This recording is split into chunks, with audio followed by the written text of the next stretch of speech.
Yeah. I love my HBCU. And boy, I love it, love it. I love it, love it. I love my HBCU. And man, I hope my team they won one. Yeah. I hope my team they won one. Yeah. Man, I hope my team they won one. I hope my team they won one. Yeah. I tune into the HBCU Sports Lab to see if my team won or lost. If they lost, I'm quiet as a mouse. But if they won, keep tab. I'ma do the dab, yeah. Dr. Cavil, he know what he be talking about. Mike and Charles, they know what they be talking about. They compress the analytic data with this hip hop. If you know them like I know them, they gon' tell you if your team, if they won or lost, and who the ball, So listen to Professor, yes sir, and pay attention, cause he gon' teach a lesson.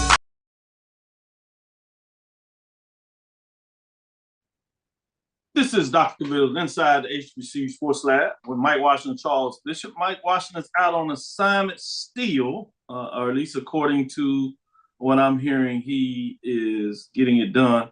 We'll check on and see what the whereabouts. I'm not sure if he's still stuck in Atlanta, having such a good time. You know, he really gets it in when he gets it in. You see Charles Bishop, he's out doing some Christmas shopping, but he's going to try to get in here. Joshua Sims is out doing some Christmas shopping. He's going to try to get it in. So guess what? We got none other than clinical Professor A.D. Drew. He's in the building, so he's going to make sure that he weighs in as we navigate through the show. We got a jam-packed show with a lot of information. I'm going to try to get through and get to you as we move from football to basketball. So we're going to give you some updates. Week 0, if you would. Top 5 basketball major division for men's and women's. We have that. See what you think about that. We have the final poll release for the major division. We know what that's about, but we're going to give that. And also we have a final release of the marching sport top 5 poll rankings, top 10, if you will, but we'll present both of those top 5 because there's no changes with 6 through 10 in either of those polls. We'll give you top 5 there. We should have some big time interviews for you today, so we'll check that out. Without further ado, welcome to episode 350 inside the HBCU Sports Lab radio show and podcast. The show that's covering the sporting HBCU dash for all things HBCU sports. For institutions large and small, from the NAIA to the NCAA, we share insights and information on the HBCU sports culture, HBCU athletic aesthetics, to facilitate the story of HBCU athletic programs and the business of HBCU sports. I'm your host, Dr. Kenyatta, along with my co-host, Mike Washington, Charles Bishop.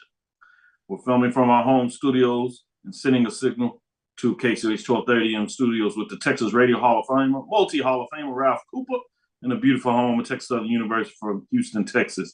As most universities closed up as they get into the holidays, so happy holidays for everybody as you get out there and maybe get some of your late Christmas shopping done. Merry Christmas to those who celebrated. Happy Kwanzaa as we get into that next week. And just a great happy holidays. Be safe. As we know, this winter mix is coming in here for a lot of folks, so we'll see what that looks like as we move forward. Get in this mix a little bit. Let me go with you, A.D. Drew. How are you doing today? Doing fine, my brother. Doing fine. Just being lazy, man, for lack of a better words. You know, off work for the next couple of weeks, and you know I can get used to this waking up, getting out to bed at 10 o'clock in the morning, bro. I don't blame you. I get to see what that feels like tomorrow. I have snuck off and gotten up a little late. Didn't have to take Deuce in as his school year has ended for the Christmas break. But I still had to get in doing a little bit of administrative work. But that ended today. So as you see Charles getting that last minute Christmas shopping in, did you get your hand on the gift? Charles, did you get the good gift you were looking for? I think I did. I hope so. Well, we better hope so. Well, yeah, try to get it in. Mm-hmm. A lot of us out there are feeling that. How you doing today? Doing well, man. I tell you, nothing like Christmas shopping in the gallery around this time of year. Once again, for the wife and the kids, man. That's all I need to know. It's a madhouse. It's for everyone. Okay. You know, when man, you kind of you start a week late once you're been doing the celebration bowl, so now it's trying to get everything in before Christmas. So. Right, because we had that long scurry of time where 5 days. I've tried to do some things a little earlier.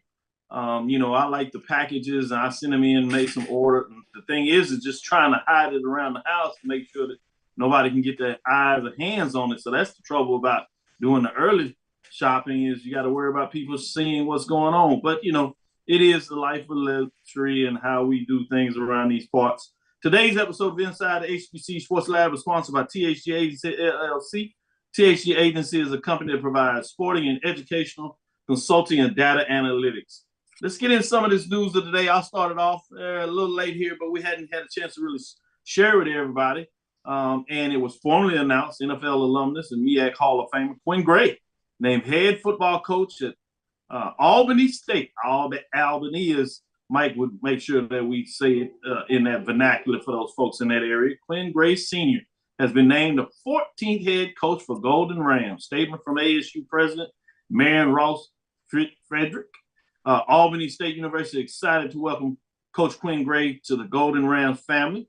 His experience in coaching as a National Football League player and student athlete has provided Coach Gray with the experience and passion to lead the Golden Rams football team as a previous admission academic compliance liaison. He is also committed to academic excellence and student success. It is important that our athletes feel comfortable following a leader that will help them build character and perseverance on and off the field of competition. Coach Gray will ensure the tradition continues. We're looking forward to another winning season under direction, said ASU President Marion Ross Frederick. What are y'all thoughts on the hire there, starting with you, AD Drew? What are your thoughts on that hire? Hey, anytime a former Rattler gets a job, I'm down for it. Quinn Gray. I like how you put that in there, Steve. That's a good job. Yes. Yeah. Quarterback. I believe he was there when the Rack Boys were there at FAMU. He was we had 3 quarterbacks at that point in time that threw to the Rack Boys. So he was there. Ton of experience. Great opportunity. Deep run in the playoffs. Yeah, he's made runs in the playoffs. But the fact that he's from the North Florida, South Georgia area should give him a great advantage in recruiting as he tries to keep Albany State as one of the premier programs in the SIAC. Good stuff. Good stuff. I'm going to go to the next hire and ask your thoughts on this. And in this one, I'm going to give you Joshua. Delaware State selects Coach Lee Hall, the lead football program at Delaware State Hornets, coming out of the MEAC. I know you have your eyes all on that and knew what was taking place. Obviously, last stint he was over there with Howard Bison. Delaware State University Athletic Director Alicia Gatson has announced the appointment of Lee Hall as the new head football coach of the Hornets football program, a former MEAC champion head coach. Hall brings more than 25 years of coaching experience as the professional NCAA Division I levels to the position. Hall will be formally introduced to the media and invited guests on Delaware State's campus today. That was December 20th, a couple of days ago there, in terms of what that looks like. University President Troy Allen was thrilled with Hall hire. Quote, Coach Hall is committed to our vision for the university and institution, committed to excellence and growth with a deep desire to dominate recruiting in the region and laser focus on winning on and off the field. We're fortunate to have him look forward to his leadership of Delaware State's football and throughout the university, end quote. Joshua, what are your thoughts on this hire? Yeah, Doc, we talked about this a little bit last night on HBCU Nightly, and this mad dash in what we call now the MEAC North for the Maryland area, man, that greater DMV area, man, DC, Maryland, Virginia, and that hotbed of athletes that are coming out of that area, man. We went back and talked about the impact that Dr. Henry Frazier III made and when he was down at Prairie View and him going after that area and just how that area from a recruiting standpoint has continued to be great. North Carolina Central, our best offensive lineman this year from PG County, right in Maryland. So it was interesting to see, the hire of Coach Hall. One is a mad dash. I mean, Delaware State essentially, obviously being the most northern university in the Mid-Eastern Athletic Conference, they have to pull from places that, and they have an opportunity to pull from New York and the tri-state area as well, but they have to pull those kids that are coming from Maryland. And so it is now a mad dash. You saw Delaware State took some steps forward as a program last year. The hire of Coach Hall will enhance those relationships they already have in the DMV and pull some of those kids that, might be on the fence about Morgan, might be on the fence about Norfolk, might be on the fence about Howard, and he may be able to pull some of those kids to come up to Delaware State. That's not going to do anything but make the conference much deeper, and it makes Delaware State a much better program. And Coach Hull has a pretty good offensive mind as well, man. You know, I'm a fan of offensive-minded coaches. Josh, let me ask this question, Josh, and I'm familiar with PG County, definitely in regards to basketball, but talk about the football that they play up there. Yeah, man. I mean, I can speak specifically to the most recent history for North Carolina Central, man. Two of our guys, you know, whether it's PG County or Baltimore, which from what I hear are two totally different countries. They're not even different areas, like two totally different countries from what I've heard. But, you know, two of our most recent professional football players coming out of North Carolina Central. One was from Baltimore. Mike Jones played defensive back in North Carolina Central. Ended up leaving for his graduate year and finishing his career up at Temple. Ended up playing in the NFL, and now is finishing up in the CFL. He's a CFL champion, Grey Cup champion from North Carolina Central, from Baltimore. Ryan Smith from that Upper Marlboro area of Maryland. Same thing. And countless, many more players. You know, you can go back to guys like Stafford Brown, who's from that area as well, who played quarterback for North Carolina Central when we won a Division II HBCU national championship in the early 2000s. So it's such a hotbed for football. And you look at the coaches like the Damon Wilsons of the world. You look at the coaches like the Dr. Henry Frazers of the world. You know, Coach Kyle, who was there at Bowie State last year. Those guys know, man, there's some great talent, man. The DeMathis, the St. Francis of that area, like, there's some great talent in that Maryland, kind of from PG to DC. You know, my best friend from high school, he went to Wilson High School in DC, and he talked so much about how rough it was trying to play against schools from PG County. I used to be like, PG County? You talking about for basketball? He's like, no, football. So, you know, it's a hotbed, man, not only for basketball, but it also has a rich football history, man. And those guys play ball up there, man. They play real good football up there. Yeah, I know Jackson State had a few guys from that Maryland area. Dejon Nugget Warren was one. Nugget, yeah. Mm-hmm. So let me finish up as we get back into SWAC. UAPB names Louisiana Monroe assistant Alonzo Hampton head coach. The University of Arkansas Pine Bluff UAB director athletics Chris Robinson announced Thursday afternoon that Alonzo Hampton has been named the Golden Lions 22nd head coach, bringing him back to his home state. Warren, Arkansas native, will return one of his previous coaching stops, having been the Golden Lions 5 season from 2006-2010, when he rose up the ranks all the way to defensive coordinator, as well as assistant head coach, special teams coordinator, most recently under Terry Bowden at the University of Louisiana Monroe. Quote here by Chris Robinson says, quote, "I am extremely excited about the new era of the Golden Lion football program and Golden Lion Nation, and to all that it will bring," as he gets into that quote. Charles, what are your thoughts on this hire? It looks like a great hire for UAPB, somebody who's familiar with the state. And as we know, Arkansas sends a lot of players throughout the SWAC. Southern comes to mind. They send guys down to Southern, Grambling, over to Tennessee State as well. And then you'll find some that are playing in the SWAC as well as at Jackson State and Mississippi Valley. But he's won there in the state of Arkansas. Very familiar with the landscape in regards to winning back-to-back high school championships. He's had this long career in terms of doing the college ranks thing, if you will, around various FBS schools. So he brings a wealth of knowledge to UAPB. So we'll see, can he bring UAPB back into the upper echelon, into the SWAC?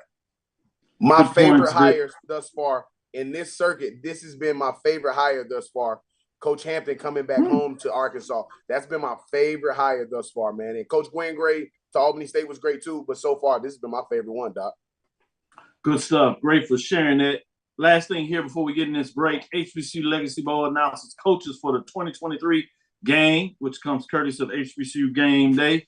The Black College Football Hall of Fame announced the head coaches for the second annual HBCU Legacy Bowl. The CIAA and the MEAC, the SIAC and the SWAC will each be represented by its coaching staff. Both teams will have 2 co-head coaches. Players from the CIAA and the MEAC will make up Team Gaither. The team is named after legendary Florida A&M University football coach Jake Gaither.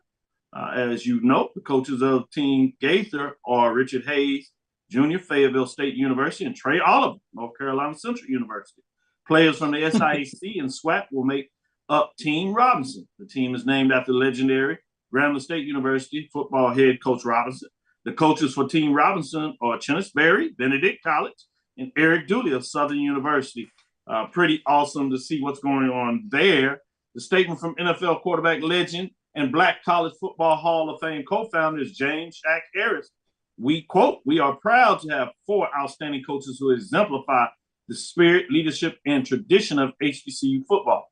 Statement from Super Bowl 22 MVP and Black College Football Hall of Fame co-founder Doug Williams. I like how they put that Super Bowl MVP in there. Quote, "We're very lucky to have quality, well-rounded men to lead and coach our all-stars," end quote. The 2023 HBCU Legacy Bowl will take place on Saturday, February 25th, 2023 at the Tulane University Yeoman Stadium in New Orleans, Louisiana. Partners of the game include Adidas, All-State Sugar Bowl, Coors Light, National Football League, New Orleans Saints, State Farm, the State of Louisiana, Pro Football Hall of Fame, Coca-Cola, and 15 and the Mahomes Foundation, Riddle, Home Depot, and Zebra Technology, to name a few of those sponsors that are getting it on there. With that being said, let's get into our first break. We'll be right back on the other side.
Support the Black College Sports Network so we can continue to provide you coverage. Go to myjbn.com/support and be a part of the Black College Sports Network. They can follow their dreams. Let's get back to getting ticks instead of watching flicks. Before we can safely get out there, we need the facts on COVID-19 vaccines. Visit getvaccineanswers.org so you can make an informed decision for yourself and for your crew. Charmin Ultra Soft has so much cushiony softness, it's hard for your family to remember they can use less. Sweet pillows of softness. This is soft. Holy Charmin. Oh, excuse me. Roll it back, everybody. Sorry. Charmin Ultra Soft is so cushiony soft, you'll want more, but it's so absorbent, you can use less, so it's always worth it. Now, what did we learn about using less? You gotta roll it back, everybody. We all go, why not enjoy the go with Charmin? Maureen is saving big holiday shopping at Amazon, so now she's free to become Maureen the Merrier. Food is her love language, and she really loves her grandson. Like, really loves. Since 2002, Empowerment Resources, Inc., a nonprofit organization, has empowered more than 1,500 youth and adults in Duval and surrounding counties through its programs Journey into Womanhood, Girls Mentoring, Life Skills for Teens, and parenting education coaching. To get involved with programs, volunteer, or donate, visit www.empowermentresourcesinc.org. Follow us on social media, facebook.com/empowerment.resources and instagram.com/empowermentjax.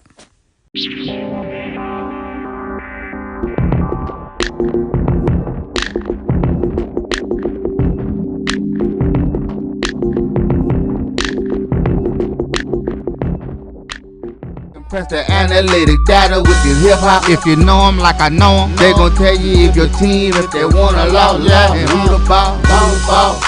So listen to Professor, yes sir, and pay attention, cause he gonna teach a lesson.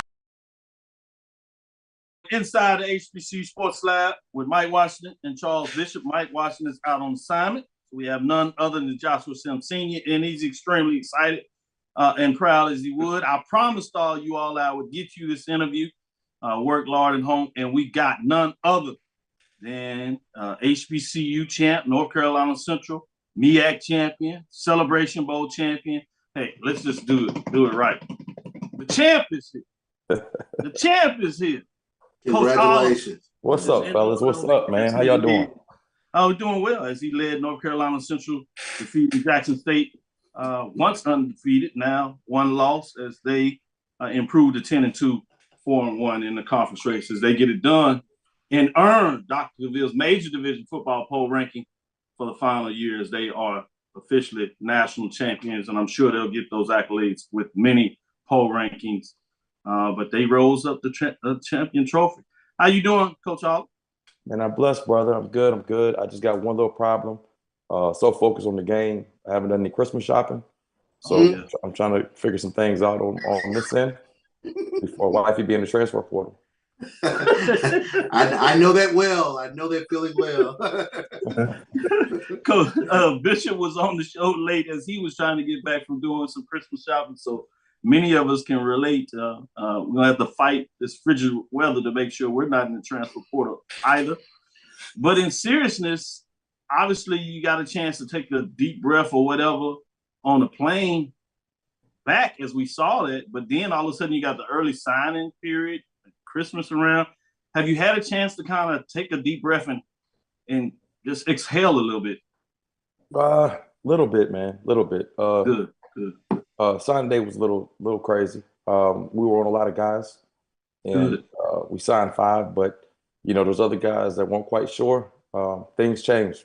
The price went up after this weekend. So, some of those guys that we were on, some other things have opened up. So, those high school coaches that weren't answering the phone and returning phone calls, their tone is a whole lot different now. It's real. That's what happens when you get that champion cigar. Shout out to you. It's real talk, though, in regards to how fast and how quickly things change. Well deserved. With that, let me go to you, Joshua. Go ahead and ask the follow-up question, please. Man, one part of this is me just holding back the excitement, man, to have, one of my OGs on here, and inside of the North Carolina Central family. That's how we've done it. That's how we've always done it. The guys who came before us, we have the utmost respect.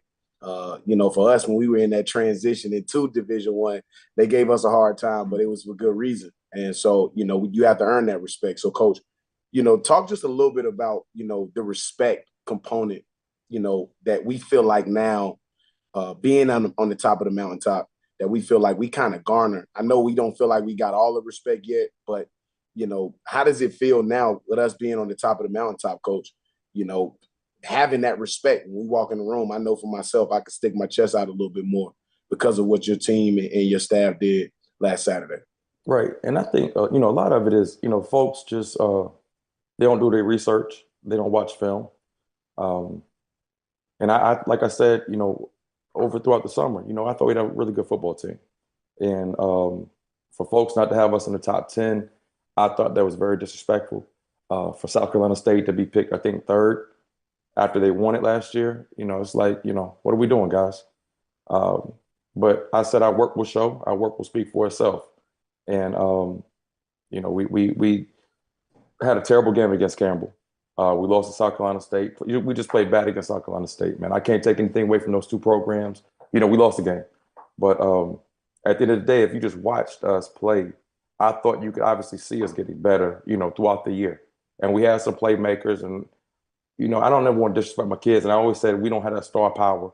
We don't have the Travis Hunters and the Shadors and that. But, if you look at Pee Wee, our quarterback, or Mookie, our running back, or our whole entire offensive line, it's like, what don't these people see? What don't they see? And we had a press conference down there when we got there Wednesday, and they talked about the game plan and all this time we had to prepare. And I said then, we're just going to do what we do. We're not going to reinvent the wheel. Our philosophy here is to run the football and be physical. And we didn't do anything. We had a couple of little trick plays, but like our run game was our run game. And that's what we've been doing all year, relying on big guys up front. And we're big and athletic. And a lot of times you don't see, that combination up front. But I don't have to speak on it, man. And that's not me. I ain't, big, I don't brag and all that other stuff. I try to stay as humble as possible. But, I think our work showed on Saturday. And obviously rushing for 270 yards.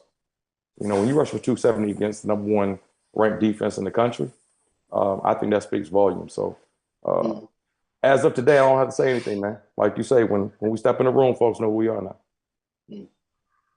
Coach Oliver, I know some of those polls out there. I just wanted to say, preseason, I had you top 10. So you're looking at some of the wrong polls. Now, I might have had you too low. I'll say that, but I did have you top 10. So make sure you check out our poll and get it out there and tell them to put it in the media guide, because we certainly going to have you high next year. Well, listen, if you ain't have us one, you were wrong too. And Dr.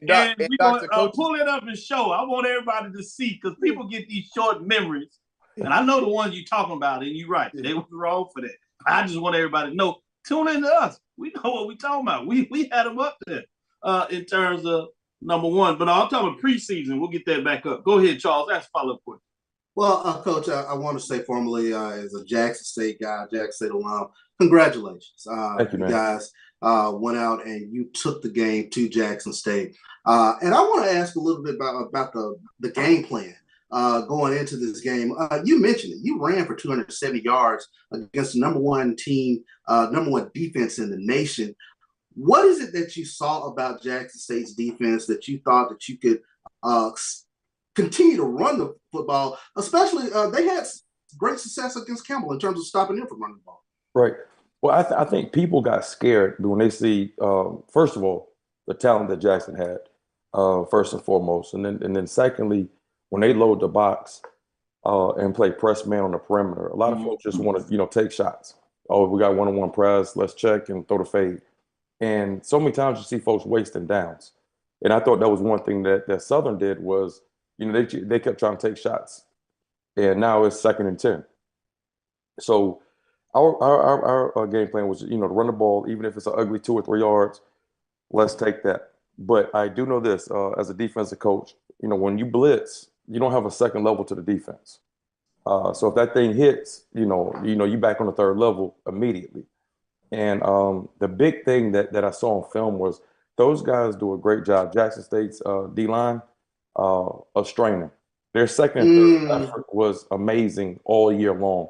The hole would be there, and then you would see somebody fall off, one of those D linemen, into the gap and make the play. So, we really challenged the offensive line, like, yo, you got to strain. It's not about the initial surge. It's about finishing the block.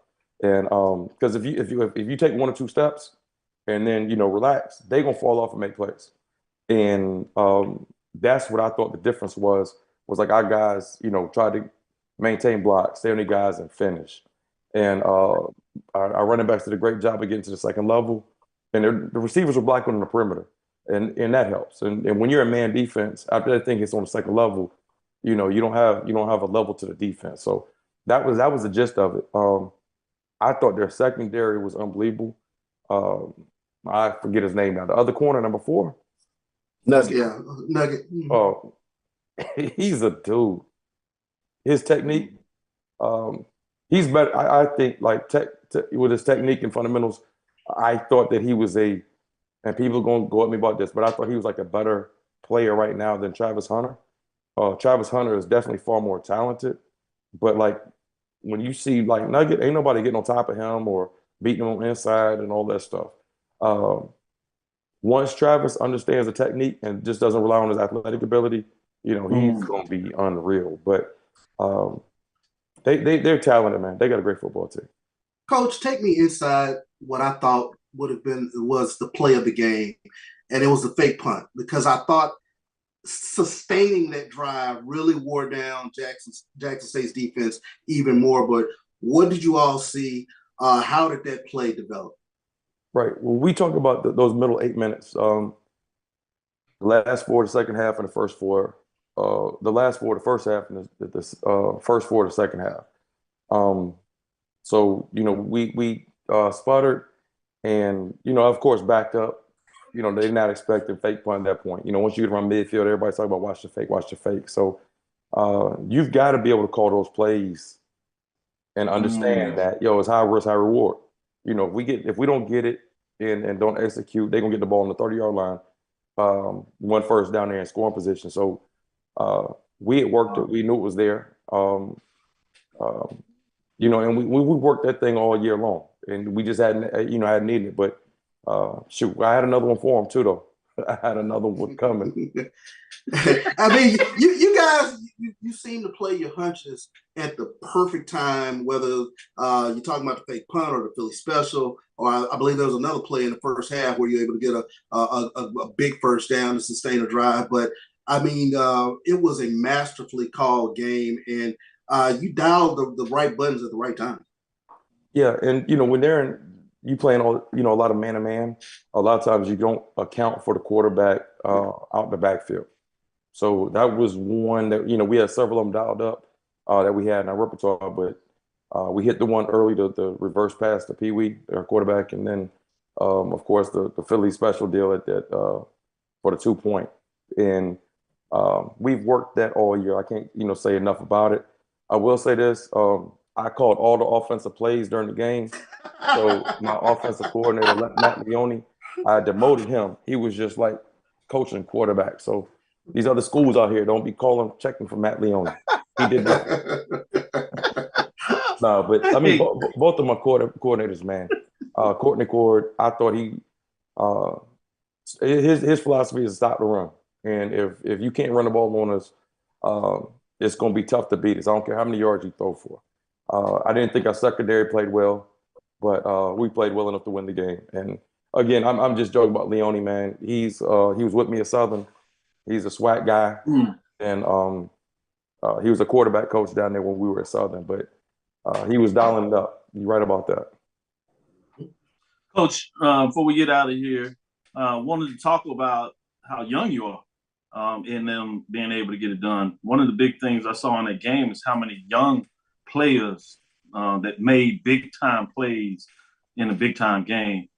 Last year, you were extremely close. People that, as you were saying, that were not really paying attention as they should be at North Carolina Central. That game was late overtime in South Carolina State, or you would have been in the Celebration Bowl last year. And then you talk about this year being able to get it done and finishing up everything in some ways ahead of schedule. With that being said, as just flashed up the preseason poll to show you officially that we did have you in that top 10. We see you having it too low, but we did have you top 10. I want to make sure you see that. Alcorn, Alabama State, Tennessee State, and okay, I'm gonna leave that alone. I got all the AD's phone numbers, Coach. Don't worry. We see if we can get something set up in the future. Hey, that when the coach should take receipts. I'm gonna leave that alone, guys. But yeah, man. This is the worst part. This is the top 5, so you can really get in there. Okay, so I can say give you that one, Jackson, Fam, and him. I had A&M, Alabama A&M. And the school down the hallway, Coach. Hey, look, I'm gonna tell you this right here. You were drinking the Kool-Aid, man, and I love Maynard. Yeah, you were. Right? Yeah. But they brought in 30 transfers, right? Yep. Yeah. That ain't gonna do it. I'm gonna tell y'all the funny thing, man. It's these high school kids. Y'all go out here and find these high school kids that have won state championships, that are captains on their team, that play multiple sports, that have over 3.0 GPA. Good kids. I promise you can win with them. That's the secret to the sauce. That's the sauce. Hey, man, I got my phone blowing up about transfers. That's all I've been getting all day today. Nope. Well, we're going to give you the last Was he all conference in his conference? Was he all conference? If he all conference, we'll talk. But, like, if he want to do, nah.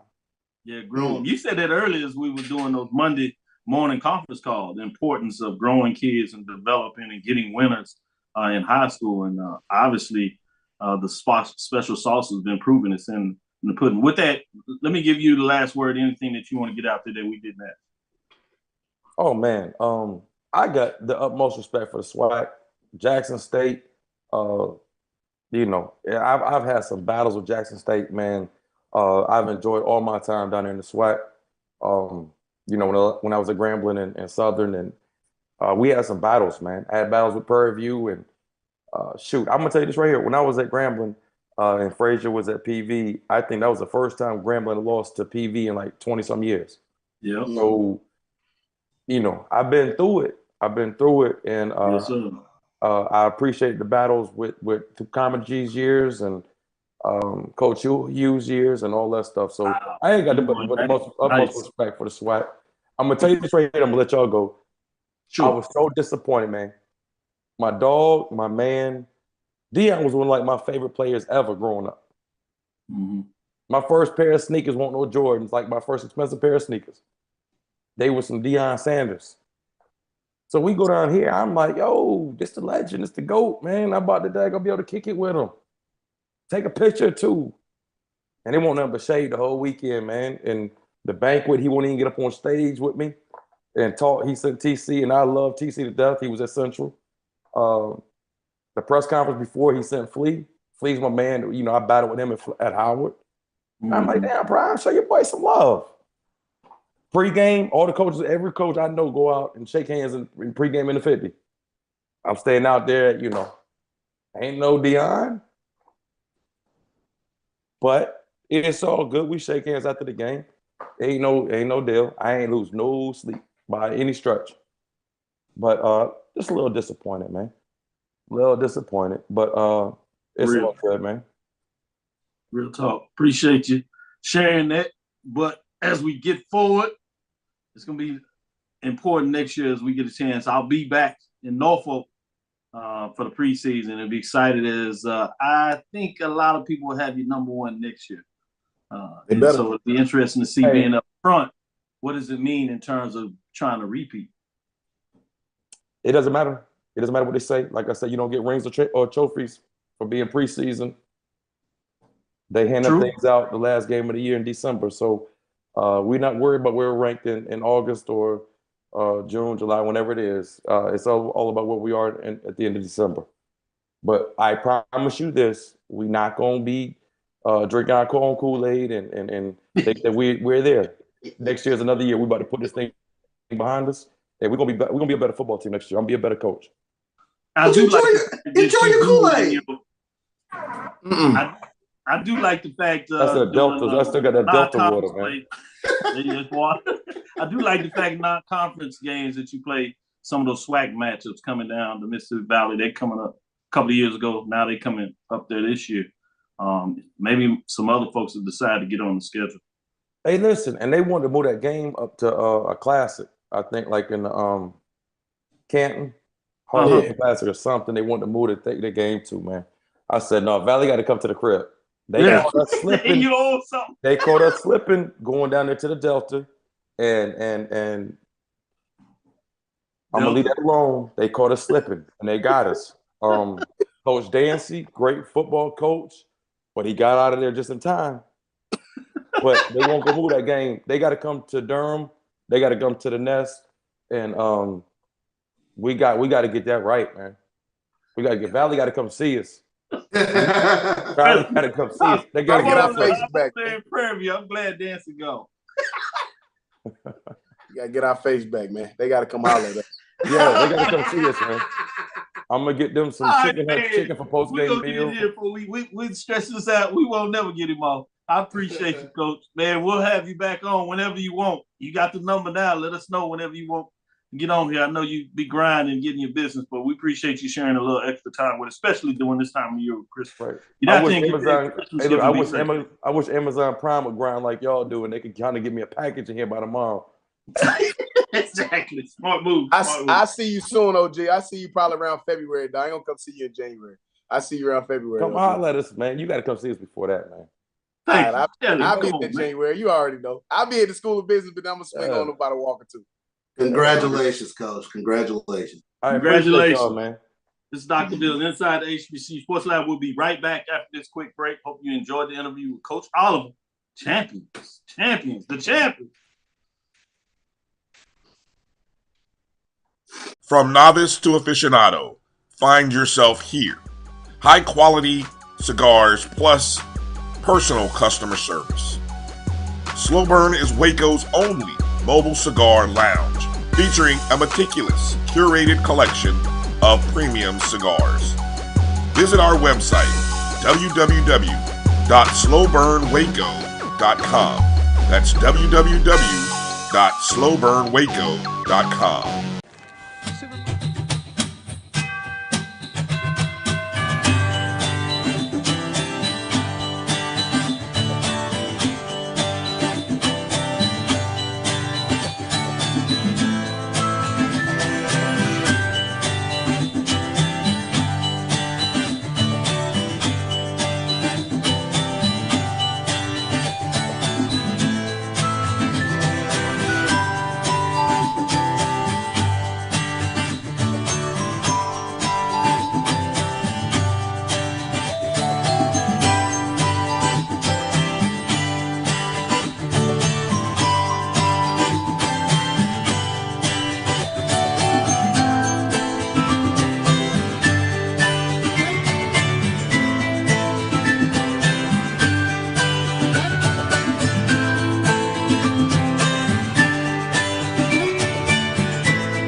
It's like a loop machine. All around town, people trying to get down.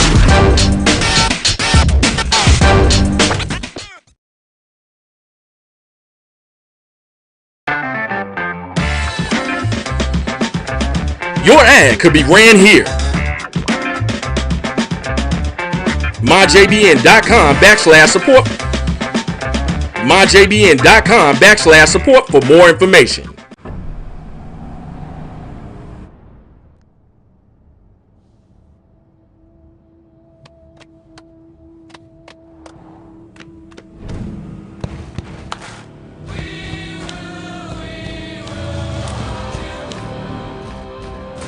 The new GMC Sierra with hands-free driving offers the most advanced and luxurious pickup in its class.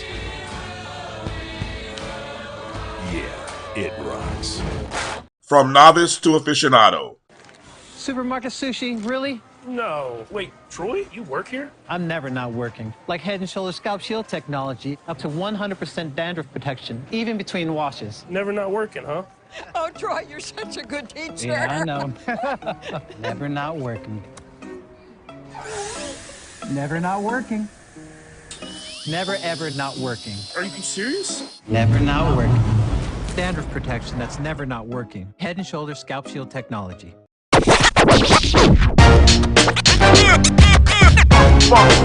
It's like a loop machine. All around town, people trying to get down. Press the analytic data with your hip hop. If you know them like I know them, they gon' tell you if your team, if they wanna lose, yeah, and who the ball. So listen to Professor, yes sir, and pay attention, cause he gon' teach a lesson.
From novice to aficionado, find yourself here. High quality cigars plus personal customer service. Slow Burn is Waco's only mobile cigar lounge, featuring a meticulous, curated collection of premium cigars. Visit our website, www.slowburnwaco.com. That's www.slowburnwaco.com. Supermarket sushi, really? No. Wait, Troy, you work here? I'm never not working. Like Head & Shoulders Scalp Shield technology, up to 100% dandruff protection, even between washes. Never not working, huh? Oh, Troy, you're such a good teacher. Yeah, I know. Never not working. Never not working. Never ever not working. Are you serious? Never not working. Dandruff protection that's never not working. Head & Shoulders Scalp Shield technology.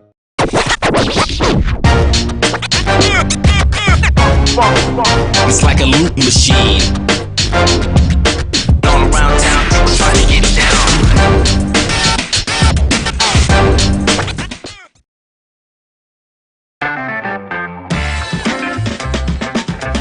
Your ad could be ran here. MyJBN.com/support. MyJBN.com/support for more information.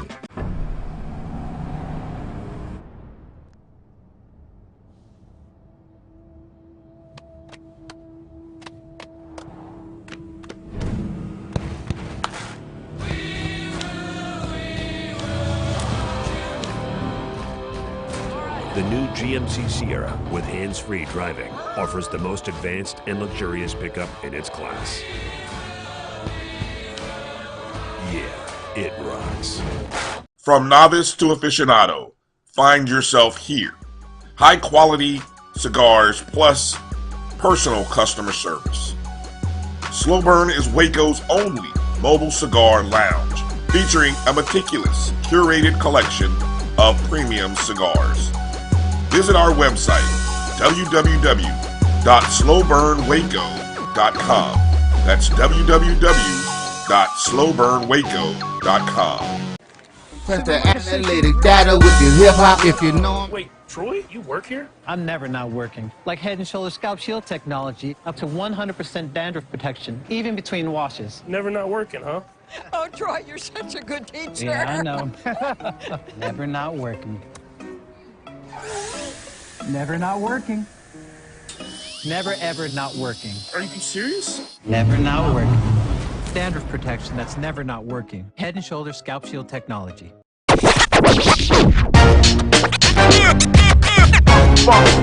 It's like a loop machine. All around town, people trying to get down.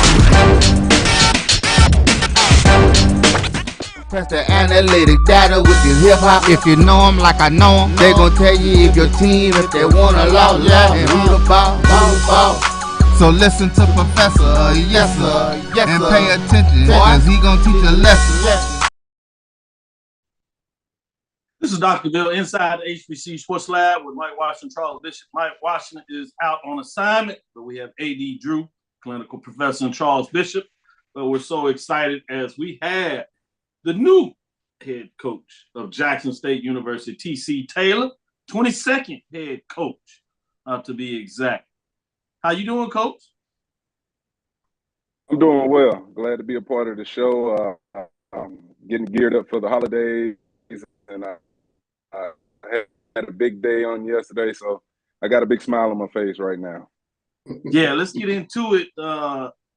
Many of the prognostication of HBCU recruiting rankings, if you would, have Jackson State #1, big star players, a couple of 4 stars, 3 stars, a championship program, high school kids coming into with those rankings.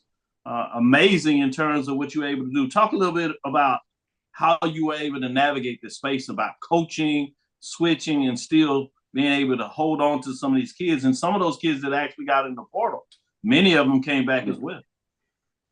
Yeah, once the conclusion of the Celebration Bowl, it was all go time. And, for us trying to retain our student athletes and then getting that next crop of guys, geared up and ready to come in here.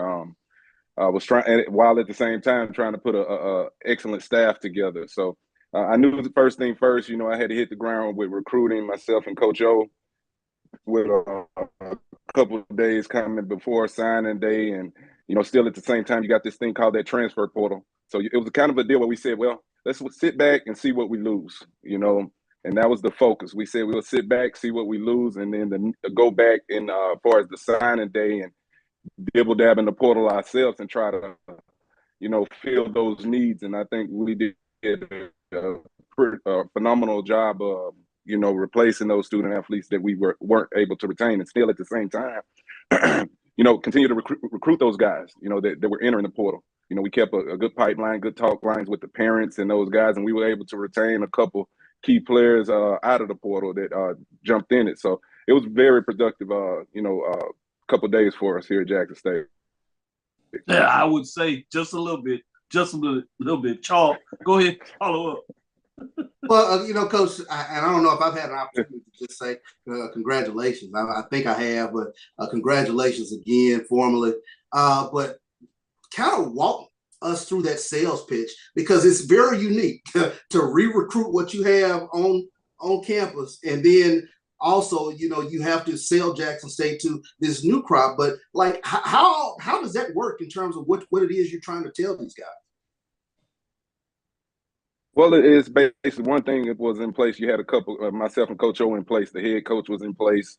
So I had to sell my vision and the plan and, how I see Jackson State here in the future.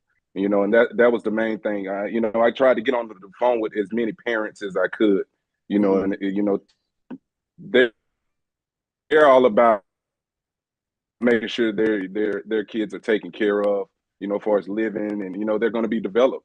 And that was the main thing. Let's attack the parents in this process. And I thought myself and Coach O did a hell of a job of just going after the parents, letting them know, your head guys in place, as far as trusted me to get a staff in here that's going to be, unbelievable. So those were some things that we targeted, and I thought we did a good job of it. Eddie Drew, go ahead. Coach, you just said something about your vision there for Jackson State.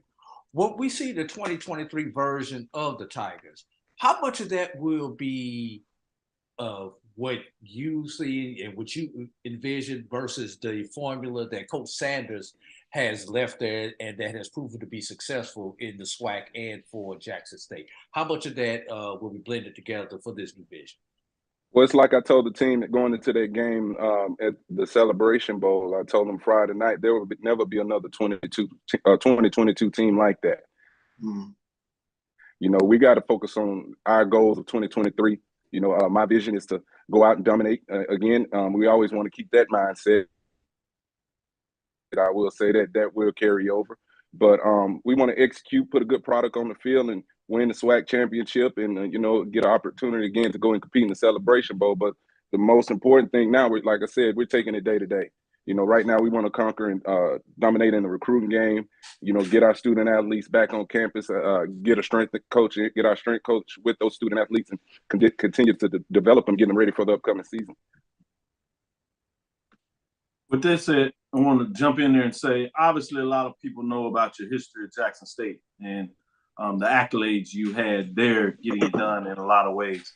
But you have been seasoned and waiting for this opportunity and seeking this opportunity to be a head coach, groomed as an offensive coordinator, and going through the ranks of coaching multiple positions and being all the way a coordinator, coaching in a championship game at the coordinator level with former North Carolina Central for oddly at that MAC, and then back with Jackson State in a lot of ways. Can you talk a little bit about what you're going to look at for creating your coaching staff? I'm sure as you prepare and sought these opportunities, you have some names, but people change, they get into positions, so you still got to go back down that Rolodex over a period of time. Obviously, at this point, not able to necessarily give names, but at least give us the thought process of who and what you are looking for in terms of fulfill your coaching staff. Well, I always knew this moment would eventually come, so it was all about the relationships building, in past years, meeting other coaches, going to the coaching convention. So I always had like a 5 deep. That's what I like to call it, the guys when that moment came, as far as being a head coach. It it's all about the preparation. You don't want to let these kind of opportunities get on you. You're not ready. That's the worst thing that can, happen once you're labeled as a head coach. But I feel like I got a good group together. I can't really talk on them right now because we got to get some pen to paper, get some application done. That's right. So, but I really feel good. We want to, like I said, continue to win and have success. We want to. I talk to the coaches about, continue to preach character. Continue to play fast, continue to dominate games. Things like that. We're going to keep that mindset, and we're going to get these guys in here. And heck, like I told them, I was talking to all of them, a few of them today. I need some help. I need some help. I'm up here trying to put this class together and stuff. So try to take a little weight off my shoulders. So I can't wait till we get these guys in here. I'm excited about the group. No doubt about it. Charles, did you want to follow up?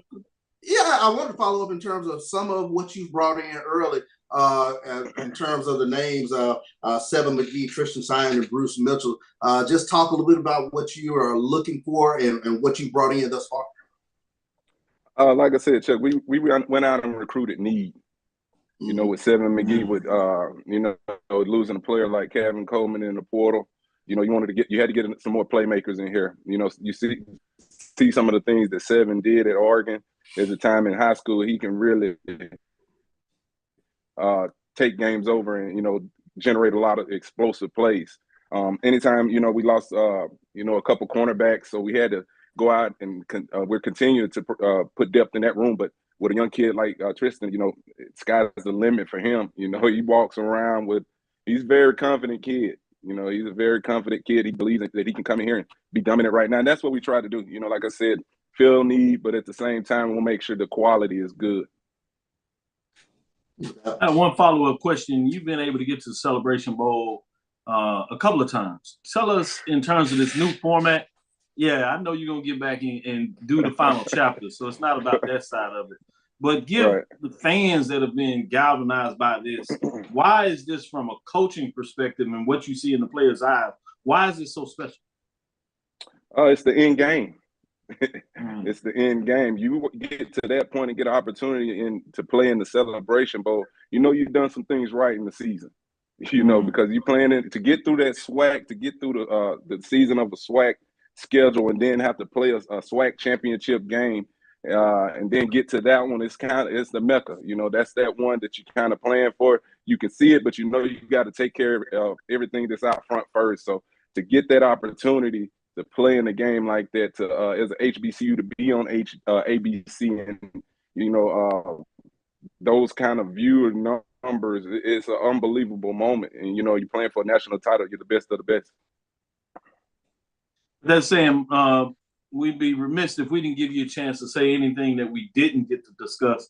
Go ahead and give us any information that you want to provide the viewers that we didn't ask you. Just letting everybody know yesterday was just the beginning. We got another signing day coming up. We're going to get this staff put in place here in the next week or so, couple weeks, and we're not done. We got some more big names coming down the pipe here in the next couple of days. It's a lot of good players out there that want to be a part of what's going on at Jackson State. So we want to keep that momentum, continue to win games, and keep that excitement. Hey, continue to support Jackson State football and the SWAC in a whole as itself, because we're a brand that's steady growing. No doubt about it. It's good to have you on, Coach T.C. Taylor. Wish you the best, except for maybe when you play Prairie View, Texas Southern. Hey, OBC, Miami. SWAC game one for you, Coach. I hope you're ready. Coach, I know you're the head coach of Jackson State now, and finally, I might get a chance to beat you now in golf. I hope. Hey, I don't think we get out there no time soon. As cold as it is. But, hey, as soon as we get a little warm weather, we're going to get after it. No doubt, no doubt. I can't care. Honestly, Coach, I want to see you get it done. I want to see you, wish you the best. We've had a chance to really get to know each other, work with you, and I've seen the chase and the respect that you have in terms of the grind and the work that you put in to get at this level. So with that said, anybody that puts that work, I'm extremely excited when they get the opportunity, and I wish them the best. And I feel a part of that championship, as weird as it sounds, when I see you get it done at that level.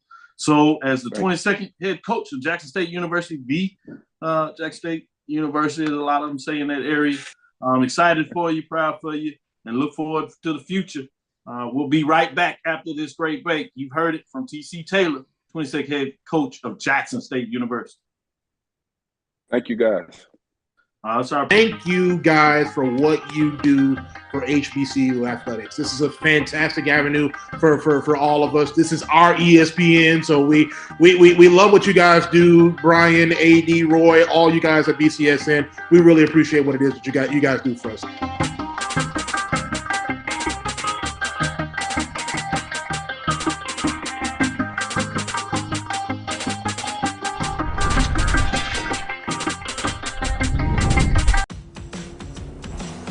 Don't worry, Ma. We'll be there soon. We? Is this the one? Well, let's say I found the one who takes me to another level. Always stays calm under pressure. Most importantly, the one that helps me discover the coolest places. This sounds wonderful. Come outside, I'll introduce you. You're here. Definitely the one. Introducing the all-new Nissan Frontier.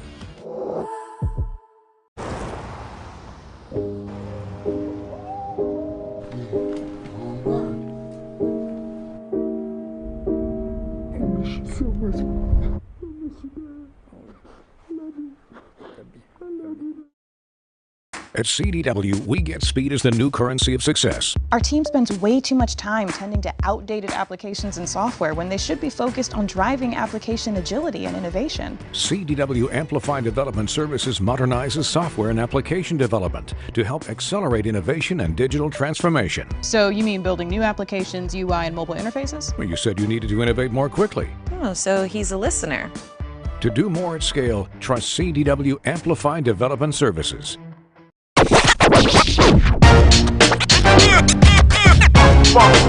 It's like a loot machine. All around town, people trying to get down. Press the analytic data with your hip hop. If you know them like I know them, they gon' tell you if your team, if they wanna loud, yeah, and who the ball. So listen to Professor, yes sir, and pay attention, cause he gon' teach a lesson.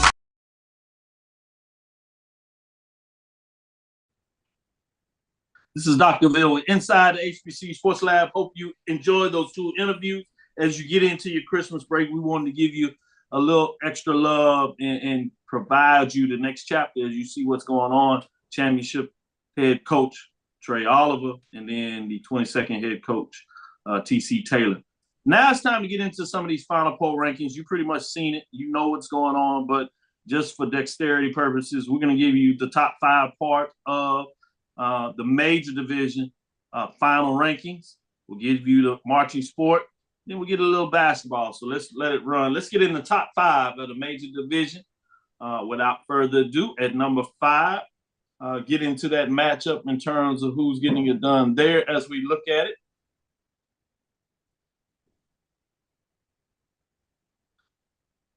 Those are your 10. We see Howard all the way up to Prairie View. None of those have changed. Let's get into the top 5 programs there in terms of the mix as we get into it. At number 5, you have Southern Jaguars, 7-4, 5-3, 81 points. They stay at number 5, bringing us to number 4. Have none other than North Carolina A&T State Aggies, 7-4, 4-1, 66 points at number 4, bringing us to number 3. Florida A&M, 9-2, 71, 93 points, 3 staying there. And number 2 is now Jackson State Tigers. They fall for number 1 after carrying it for 13 weeks, if you would. They fall in the Celebration Bowl in the season at 12-1, 8-0 at 99 points. Bring us to number 1 is North Carolina Central Eagles, 10-2 on the season, 4-1, 12 first place votes, all 120 points as they get it done and get to the 10-win mark. That's signature. Something about getting 10 wins over the last 10 years at the major division level that gets it done, as they are the 2022 HBCU Major Division National Champions, as we do for Dr. Cavil's 2022. Charles, you know this, and you've been pushing this hard, telling these SIDs to get out here and do the poll ranking. And you see just how clairvoyant we are. When we do our poll ranking, we're very serious about it. And it's eerie of how much our preseason top 10 really mirrors our top 10 in terms of at the end of the season. You might have a difference in terms of those top 3 programs in terms of who gets it done over a series, but in terms of those teams that will be in the mix, we always have it in line. With that being said, let's get into the marching sport. Wasn't a lot of change here as we get it done in the top 5. You see the bottom 5 there. They all remain the same in terms of those teams that were in the top 5. There were some changes in the top 5. Let's get into that. As you see, North Carolina Central Sound Machine Marching fall from undefeated 3-1, 1-0, 75 points. They fall 2 spots from number 3, bringing us to number 4. As we get in it, number 4 is FAMU, 4-1, 3-1 on the season. They do move up a spot as Central falls behind them. At number 3, you saw a little bit there, Southern Human Jukebox, 5-2 on the season, 4-1, 75 points. They also move up a spot from number 4, bringing us to number 2. Alabama State Hornets, Mighty Marching Hornets, are 4-1, 2-1, 78 points, 2 as they remain there. And the number 1, as they get through the season, not quite undefeated, but they get the big win in the Celebration Bowl, 10-1, 7-1, 90 points, 9 first place votes as they get it done and remain number 1 as they earn Doctorsville's first HBCU marching sport. The second poll ranking, they get it done as Southern got it done. So Southern last year, the Human Jukebox. This year is Sonic Boom South. As we see, they get up to 10 wins in the contest. That's pretty significant.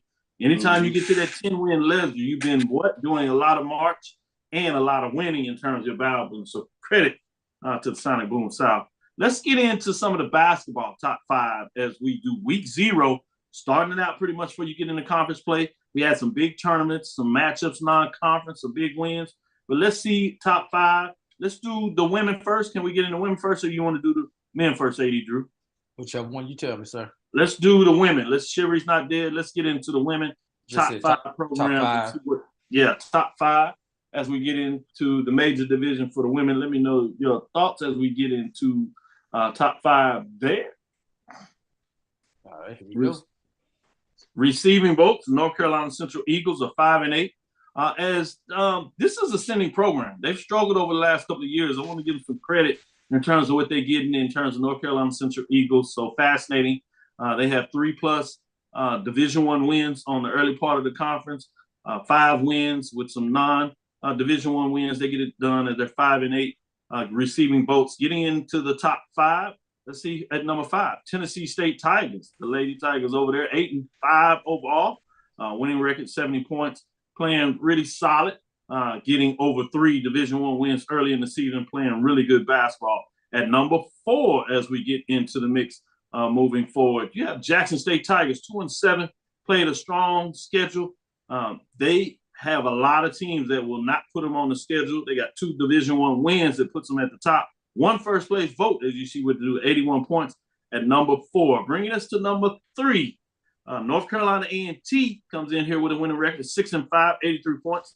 The Aggies, Lady Aggies, are playing some pretty good basketball. We'll see how they remain during the season. They have 2 wins over HBCU programs, including Pine Bluff, that are some of the teams that you probably want to keep your eyes on. They got a victory over them early in this season. Bringing us to number 2, getting the state. Morgan State Bears, 7-5, quietly with 2 first-place votes, 101 points.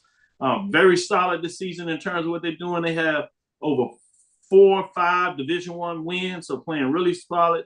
Number 1 probably won't surprise anybody once you see their record. They already have 10 wins, 6-7 Division I wins, 10-3 on the season, 5 first place votes, 114 points, looking really solid here.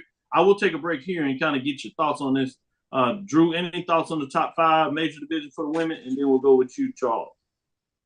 Yeah, Doc, the only thing is I know we have to do these December, early January polls, but I cringe when I look at a poll, especially a top 5 that has sub 500 teams, especially Jackson State's 2-7 record is not reflective of how good this team is and will be when they get into conference play. So, I cringe, but The only discrepancy I may have is just because of that record, I would have had to have put Jackson State 5, despite how good they've played in their non-conference season, just because 2-7 just does not look good. I'd rather see that 5-6 team one step higher, just on aesthetics purposes. I can see that. That makes sense. Charles, what are your thoughts? Top 5 women. No, I give kudos to those teams that are above 500, especially when you're playing this November, December schedule. So it gives me, an eye to look towards something as we get towards January. But to echo what AD was saying, it's tough, because these teams that are playing non-conference schedule are better than what the record shows. And I think once we get into conference play, you'll see the strength of them playing out of conference and playing on the road constantly. They will be battle tested, if you will, as they get to conference play. Well, let's get into the men's and see what they did in their non-conference rankings and see your thoughts on this. You might have some of the same thing, but you have some teams with winning records. Let's get into the top 5 in terms of who's receiving votes, and then let you know what's going on. You have Coppin State Eagles, 5-9 on the season. They have 4 Division I wins, including winning 2 or 3 straight, so they're playing some good basketball, as well as North Carolina A&T Aggies. They split in the Chris Paul HBCU basketball classic over there, if you would, challenge, as they defeated Texas Southern, but lost to Norfolk State, so they at 5-7. Let's get in the top 5 in terms of the poll rankings here and see what's going on here. Number 5, North Carolina Central Eagles, 6-7 on the season, 69 points, have 3 Division I wins in terms of what's going on, but they played some challenging schedules, played a lot of games thus far as they get into conference play, so it'll be interesting to see what they're able to do. They should be at the top of the MEAC, but the MEAC is pretty tough at the top, so we'll see what that looks like. Bringing us to number 4 in terms of the ranking, you have Howard Bison sitting at 7-8. 73 points, ranked at number 4. Bringing us to number 3, as you see at the MEAC, getting it done. Grambling State Tigers, 6-5, 1 first place vote, 92 points. They've had some big wins, including the one that opened the season, kind of stunned a lot of folks, Pac-12. They did it again against Vanderbilt, but those are not the only games they've had wins. As you see, they've dug up 6 of those wins to get 6-5. Let's get into number 2 in terms of what that looks like. Tennessee State Tigers, 8-5. They got a couple wins over some HBCU programs and then some solid D1 wins as well. Tennessee State looks to be a problem in the OVC. It'll be fascinating. They were selected preseason number 2. Right now they're rolling 4 first place votes, 103 points, bringing us to number 1. None other than Norfolk State Spartans sit at 9-5. They went undefeated the second year in a row. They went undefeated in the Chris Paul HBCU Challenge. And they continue to 6 first place votes, 115 points. Great article in previously what was the undefeated Aspire, as you see it now. With that being said, starting with you, Charles, what are you thinking in the top 5 for the men? Very interesting with regards to Norfolk State. I mean, they just have just a very solid program. I always keep an eye on what those MEAC schools are doing over there, especially in non-conference play. It's just a different brand of basketball. It's just fun to watch and see how they progress through the course of the year. But I tell you what turned my head this past December is the SWAC Pac-12 Challenge. To see those SWAC teams do as well as they did. I'm really looking forward to conference play and to see these teams duke it out week in, week out. Yeah, those are some struggles, some teams that probably would have got into the top 5 or at least receiving votes. Prairie View, in terms of Herb on HBCU night, he gave his top 5. He had Prairie View 5. A lot of it, what he saw with Washington State. Southern is looking really good in regards to that. And Alcorn, it has 3 4 Division I wins. They're not even. That just lets you know in a lot of ways how deep it is on the men's side.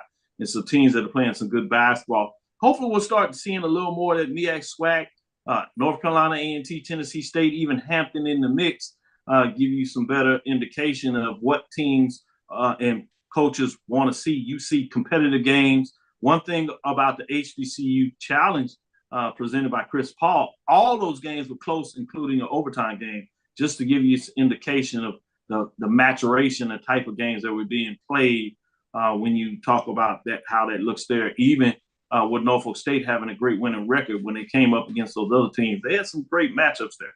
Eddie Drew, what are your thoughts in terms of the men on the top 5? First of all, congratulate to the Norfolk State Spartans, who had both their men and their women top the huddle report. You know that's hard to do. Number 2, I'll be waiting to see next week when you come out with the mid-major polls, just to see kind of what the thought of your pulses are on the mid-major polls. But the one thing I noticed is who was not in the top 5.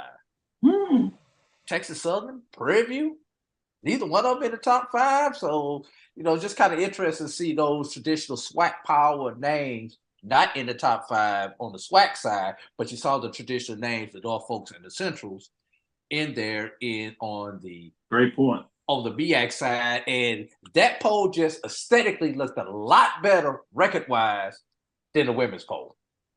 Great points, and you're right when you talk about Prairie View, Texas Southern. I think they'll be in the mix. As I said, Alcorn and Southern. What would be the Western Division as we're talking in football? Just think about what we've seen in terms of the Division I wins on that side so far. Man, that first week out of the box, you're going to see some great matchups. A lot of rival games for nobody on campus. That's the only thing I hate about the SWAC schedule. Yeah, that's a good point, and people have kind of had some concerns with that over the years in terms of what that looks like. Let's get into the last one before we close out and bid people adieu essentially for this year. Let's get into the way too early top 5 football poll rankings, Charles. I want to see what I think people get a little kick out of this, but way too early. Let's get in there and put that up and see what people think about this way too early poll ranking. Receiving votes there. We got a couple of teams in there. Give me a second. Give me a second, Dr. Cavil. I got to find the right slide. No problem.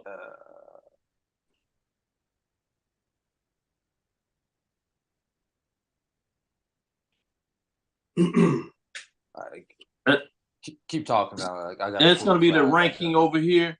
When you get into, it should be week 16, 12, 22, way too early poll rankings.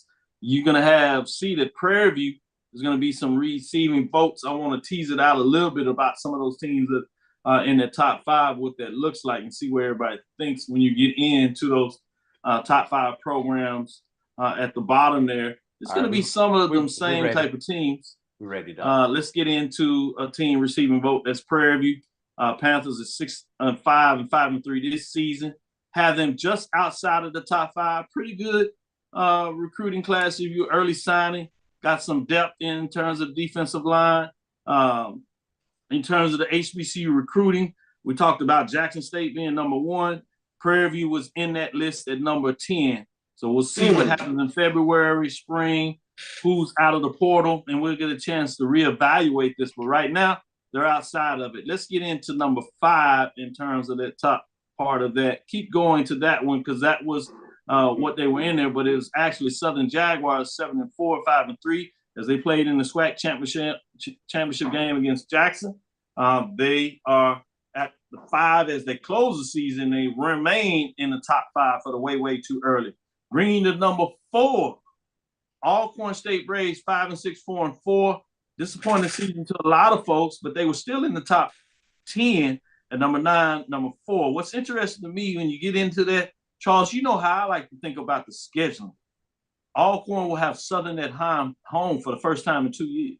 Wow. They also have Prairie View back at home in terms of a favorable schedule. Obviously, they got to go to Jackson, but outside of that, in terms of a pretty favorable schedule with what would perceive to be some of their toughest matchups, they do have them at home. They do got to go on the road to Texas Southern, so it'll be fascinating there in terms of what happened. With Southern getting Prairie View at home, Prairie View has to go on the road. They also have to go to Texas Southern, another reason maybe they're outside of the top 5. Brings us number 3. Jackson State, as they close at number 2, little behind, 12-1, 8-0. You saw the number 1 recruiting class, so this could be a little more interesting thing. But right now, this early part, have them at number 3, falling off just a little bit. It makes it interesting because guess who's at number 2? At number 2, Florida A&M Rattlers sit at 9-2, 7-1, 3 first place votes. They have a lot coming back. Should be fascinating. A lot of experience, not a lot of change. So can they finally get it done in terms of the Eastern Division, play for a championship, and find their way to the Celebration Bowl, which they couldn't quite get done in the MEAC or the SWAC? So coming in, a lot of expectation. How will they handle it? Way too early poll rankings there. Let him get into number one as we get North Carolina Central Eagles. You had Coach Oliver talked about how young that team was in a lot of ways. So it looks like they may be a little ahead of schedule in terms of how they finished this season at 10-2, 4-1. But preseason, number one. Starting with you, AD Drew, what are your thoughts in terms of the way too early top 5 poll rankings for Dr. Cavil going into 2023 football season?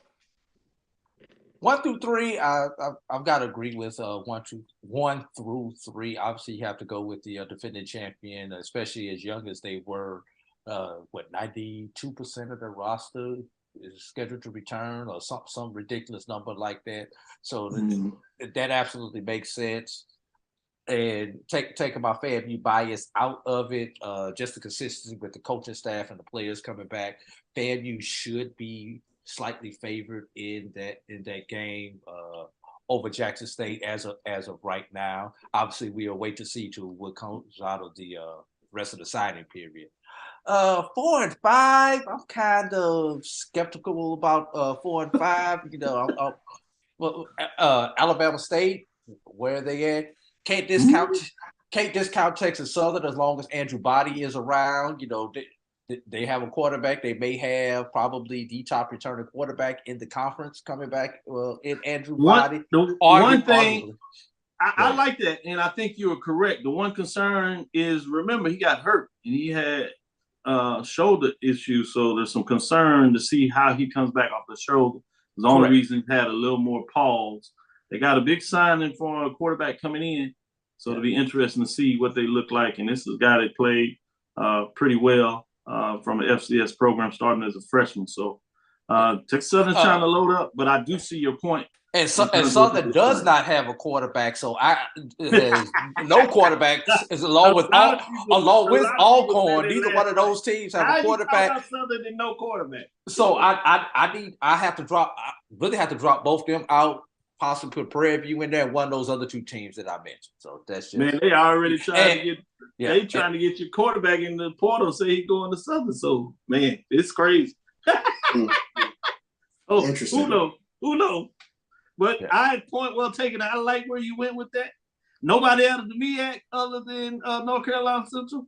Well, that's my thing. I'm looking. I'm like, and I'm going to throw a curveball. I think a team like Morgan State can work their way up into the top 5 because I think Damon Wilson is building something special there. So if there's any team, I think that's going to go out and attempt to challenge North Carolina Central, I'd be keeping an eye out on Morgan State. I think, Jackson State's got a big chip on their shoulder. So we're going to see what that team looks like in the post-prime era. And I think that could be some headwind going into the season, especially I think the majority of the thought process is they're going to fall behind Florida A&M. Florida A&M is bringing back their starting signal caller, but I got to point out, in past 3-4 meetings, Jackson State has knocked off FAMU.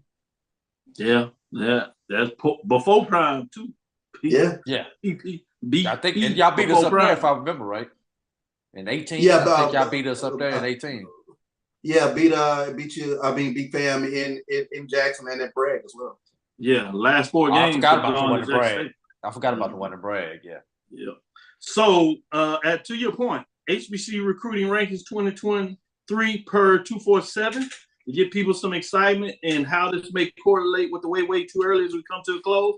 At number 10, they have Prairie View, Tavon Alexander, Caleb Johnson with some of the big signings in that class. At number 9, Alabama State with Josh Daniels, Ethan Tookes, Tookes, make sure I get that right. At number 8, North Carolina Central, Markel Quick and Andre Mitchell. At number 7, Tennessee State, Demetric Crenshaw, Monroe Beard, and Romello Watson. At number 6, Southern, Darius Jackson, Cameron Foster. Number 5, to your point, Charles Bishop, Morgan State, Jaden Coffin, Keithan Gooden, and Todd Smith. At number 4, Grambling, Chantrell Key, Devin Samples. At number 3, Alcorn, Tyler Macon and Mario Blakes. At number 2, Florida A&M, Jaquez Yant and Kelvin Dean. At number 1, as we started out the show and told you about, was Jackson State, Stephen McGee, Tristan Sion, and Bruce Mitchell. So 2 of the coaches that we told you about have recruiting class in top 10. And so don't worry about it. HBCUs are certainly going to continue to muscle forward, and it looks like we'll be having plenty to talk about. With that being said, we want to wish everybody happy holidays, Merry Christmas, Happy Kwanzaa. Well, we will be back next week, regular time. Obviously, we stop our Sunday shows as we get out of the football season, but wanted to say happy holidays again to everybody in regards to having a great football season. And before we tune off, Charles, you want to say anything to everybody in terms of the holiday spirit? Yeah, definitely. Happy holidays to everyone. Merry Christmas. Happy Kwanzaa. Thank you. Thank you for allowing us into your homes throughout the course of the year. So very appreciative for that, and very appreciative of you, Dr. Cavil, for providing this platform, this space, Black College Sports Network providing this platform, this space to talk about this diaspora that we call HBCU sports. No doubt about it. AD Drew, any comments from you? First of all, I want to thank you, Dr. Cavil, for allowing me to be your producer on most of your shows, and for allowing me to come in front of the camera when I produce when the professors are out on assignment. So appreciate that opportunity. Want to thank Charles and Neely, those guys over at the pregame show, for doing that extensive coverage of what they have done for Jackson State University and HBCUs in general. Whether you're a Jackson State fan, whether you're not a Jackson State fan, you cannot deny the hard work and effort that those 2 gentlemen have put in there in Jackson to bring you the story of Jackson State University. Also, want to thank my partner Brian Fulford for being with me on the sports rap, for actually bringing me onto the sports rap and coming up with that idea. I believe that was 2017 when we started it. Oh my God, it's been too many years since we started that. And of course the network. But for everybody who's out there, thank you for allowing us into our homes. Hope you continue to do positive things as far as HBCU and spreading the gospel of the good things that HBCUs do. It's going to be cold throughout most of the nation this weekend, so please make sure you bundle up and stay healthy and covered up so that you don't get sick and you can make it into the new year nice and healthy. Amen. Thank you for listening inside the HBCU Sports Lab. Make sure you share our podcast with your friends and colleagues, as the closing statements were well said by both of you gentlemen. I am Dr. Kenyatta, the Dean of HBCU Sports, coming from inside the lab in the College of HBCU Sports with Mike Washington, Charles Bishop. Again, we want to thank you for listening, Dr. Cavill's Inside the HBCU Sports Lab with Mike Washington, Charles Bishop, AD Drew, every Tuesday and Thursday at 6 o'clock Central Standard Time. We look forward to next week as we discuss the latest in the news and bring in the new year. Follow me, Dr. Kenyatta Cavil, on Twitter, Facebook, and Instagram. That's Dr. KENYATTHCAVIL. That's Dr. KENYATTHCAVIL on Twitter, Facebook, and Instagram. Inside the HBCU Sports Lab on Twitter. That's Inside the HBCU Sports Lab 1 on Twitter. Facebook and YouTube is Inside the HBCU Sports Lab. Dream big. Continue to move forward. We will talk with you soon. Charles? Of course. Drew? Lecture. Dismissed. Happy New Year's, everybody. Happy holidays. New Year. Happy Kwanzaa.